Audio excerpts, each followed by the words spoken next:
പുലിത്തിട്ട ദേവീക്ഷേത്രത്തിന് സമീപമായി മനോഹരമായൊരു സർപ്പക്കാവുണ്ട്. അവിടെ ഇപ്പോൾ പുള്ളുവൻ പാട്ട് നടക്കുകയാണ്.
ചേട്ടാ, എത്ര കാലമായി ഈ പുള്ളുവൻ പാട്ട് കലാരംഗത്ത് എത്തിയിട്ട്? ഈ പുള്ളുവൻ പാട്ടിൻ്റെ ആചാര സവിശേഷതകൾ എന്തൊക്കെയാണ്?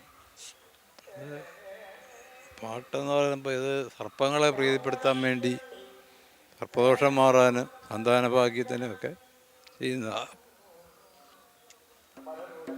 എത്ര കാലമായി? എനിക്ക് ഏതാണ്ട് ഓർമ്മയായ കാലം തൊട്ട് ഇപ്പോൾ ഏതാണ്ട് 60 വർഷത്തിൽ കൂടുതലായി കാണും പാടുകളാൻ തുടങ്ങിയിട്ട്. പഠിച്ചത് കുടുംബ പാരമ്പര്യമായിട്ട് പ്രത്യേകിച്ച് പഠിച്ചതല്ല. പുലിത്തിട്ട ക്ഷേത്രത്തിലും കാവിലും എത്ര കാലമായി ഈ പുള്ളുവൻ പാട്ട് അവതരിപ്പിക്കുന്നു? ഒരു 20 വർഷമായി കാണും. അതിന് മുമ്പ് പോലെ ഉണ്ട്, എന്നാലും സ്ഥിരമായിട്ടൊരു 10-20 വർഷമായി കാണും. ഉത്സവ സീസണിൽ മാത്രമാണോ അതോ? അല്ല, എല്ലാ വെള്ളിയാഴ്ചയും വരും, പിന്നെ ഉത്സവത്തിനും വരും.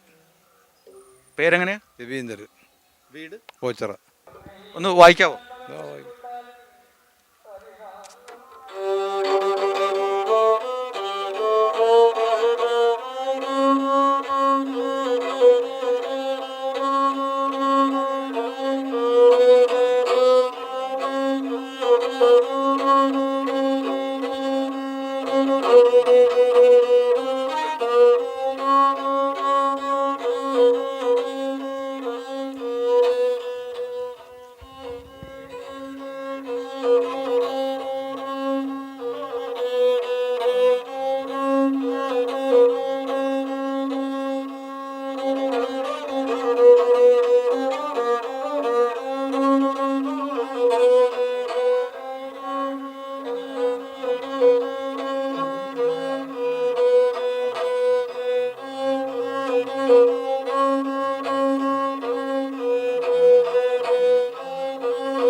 രവീന്ദ്രൻ ചേട്ടൻ്റെ പുള്ളുവൻ പാട്ടാണ് ഇപ്പോൾ നമ്മൾ കേട്ടത്.